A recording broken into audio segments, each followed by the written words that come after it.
Now,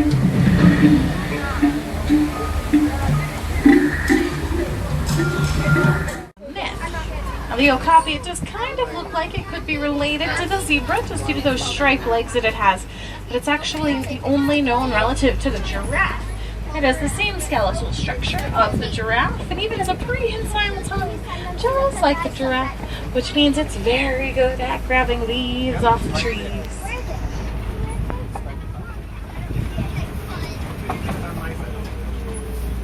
Coming up ahead here to look are the bongo, known as the ghost of the forest. They're very shy, very skittish animals. You'll rarely find them by themselves. They do often travel in groups as a way to extension of the Nile River. Now we will be moving poly-poly, or very slowly, as that sign to the left dictates. But let's keep our river their home. Ah, I see some hippos in the water, completely submerged underneath the water. They look like large shadows there to the right, but we'll keep on moving. On this island is a group of the pink-backed pelicans, known as a pod of the pink-backed pelicans. The pink-backed pelican, they get their name because during mating season, their back turns pink, almost like a little blush.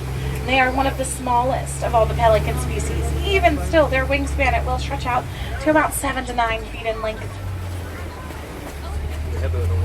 There to the left, I do see some more hippos as well, but here to the left, I do know when a hippo is born. Everybody needs to sit down for me. Everybody sit down. Sit down. Sit down.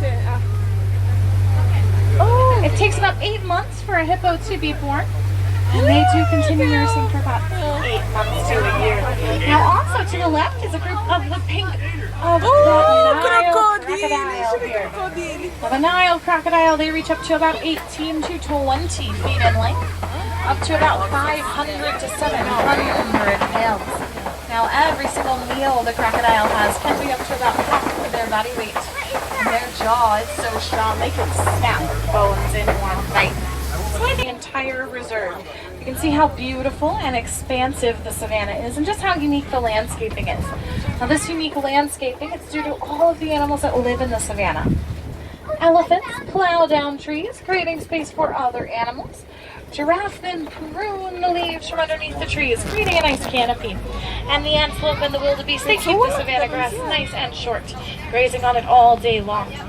Now here to the right, these animals with massive horns here. To the right, these are the Ankole cattle, also known as the painted dog. Now they do look pretty cute and cuddly, but I wouldn't want to get too close or call one pet. They're one of the most successful hunters in all of Africa. They have a success rate of over 90%.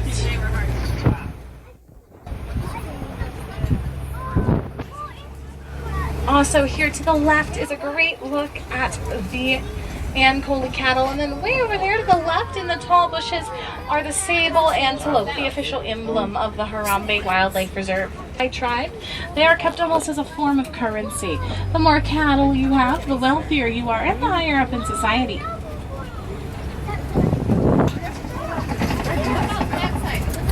Right over here to the right.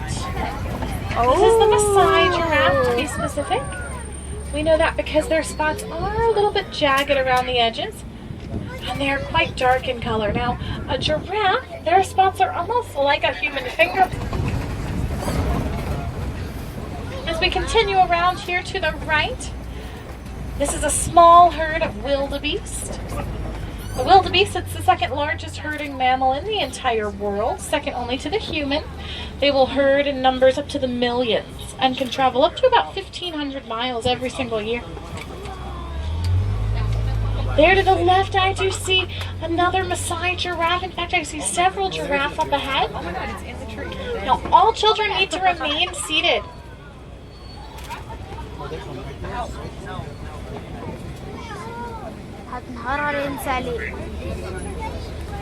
is a group of giraffe known as a tower of giraffe. Fully grown, a giraffe reaches up to be about 20 feet tall. When they're born, they'll be up to about 6 feet tall. And within an hour of their birth, they can stand, walk, and even run. This helps protect them from predators. My very favorite fact about the giraffe is that they don't need very much sleep. In fact, they only sleep for about 30 minutes every single day. Most of that is going to be in 2 to 3 minute stints. They can sleep standing up with their eyes open. Now here to the left, this giraffe, we can see that it's using its tongue to grab some moss off of trees. Now its tongue is 18 inches long and it's purpley black in color. To give you a little bit of a reference, their tongue is so long they can actually lick their own eyebrow. It can actually wrap its tongue around leaves and pull them off of trees, using that tongue to their advantage. That is so cool. As we go around to the left, this large rock formation, this is called Monkey Point, which means we are headed towards elephant country. Now I already see an African elephant to the right, and we'll get a really great look, but for just a moment, let's keep our eyes peeled towards the left. Let's see if we can find any mandrills, the largest monkey in the world. Here's that rainbow to the left. And yes, to the right is an African elephant, as promised. This is a male African elephant, or a bull African elephant. And we know that because he is by himself. Male African elephants, they leave the herd, they go off on their own by the time they reach adulthood, which is about age 15 for elephants. Now when an elephant is born, it will weigh up to about 200 to 300 pounds. And by the time it is fully grown, it reaches up to be about 13 to 15,000 pounds. That does make it the largest land animal in the world.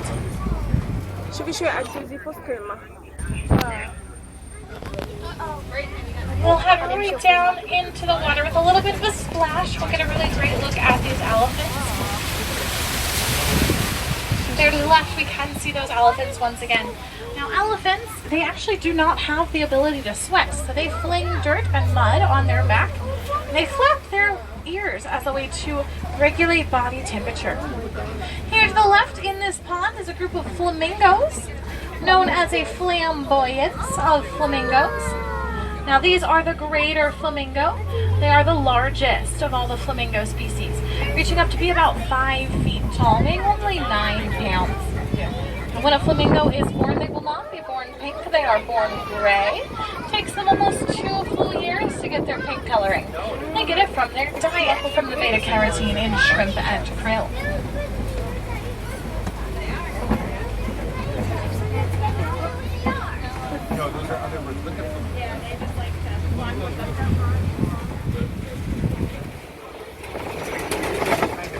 Now the bantubak is a very special animal, and that is because in the year 2000 it was almost completely extinct. They were hunted for their pelts, for the rich dark brown, almost purple coloring to their pelt, and their numbers dwindled down until there were only 17 bantubak left in the entire world. That is less bantubak in the world than there are humans, all up to 300 yards. They are the smallest of all the big cats. They're the only one of the big cats that cannot roar. They can purr, similarly to a house cat. Unfortunately, every single animal in the big cats category is considered to be endangered. They are hunted illegally for their coats. Here to the left, this large rock formation, this is a Kopi rock formation, and this is one of the best places to try and find the lion. It's a very thin skin that's actually prone to sunburn. So you can see those white rhinos are covered in mud. They use mud as a natural sunscreen. They are much larger than the black rhino, reaching up to be about 5,000 pounds. And they become much more active at night for the hunt. But during the day, they can see just about as well as humans. But at night, they can see up to about 6 times better than humans. This helps them with the on the right of the truck.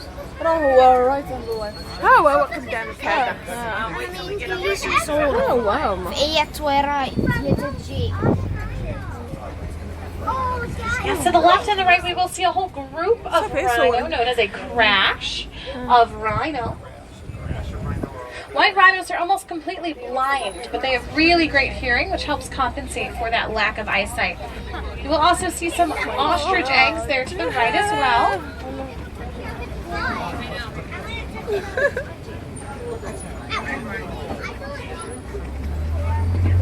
And to the right, the ostriches.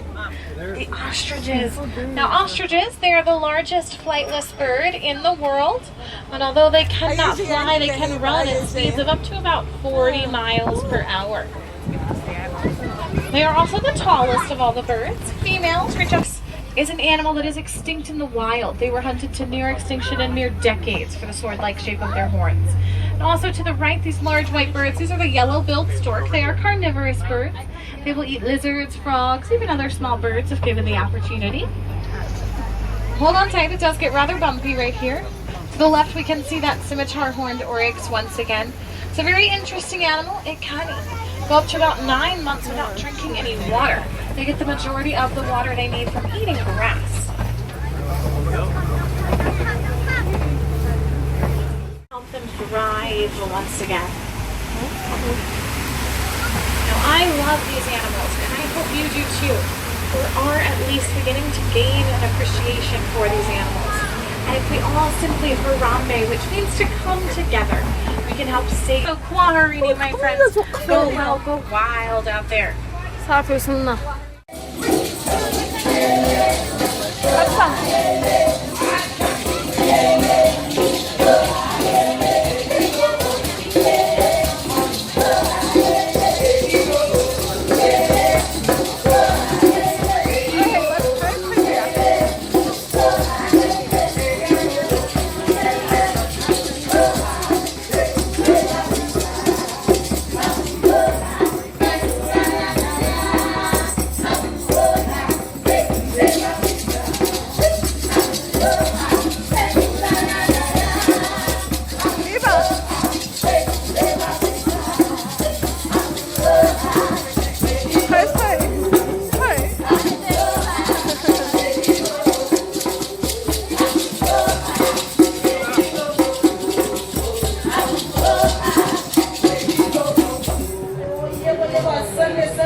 Oh, we are the Karibu sisters. My name is Mia, and I have a talkative sister.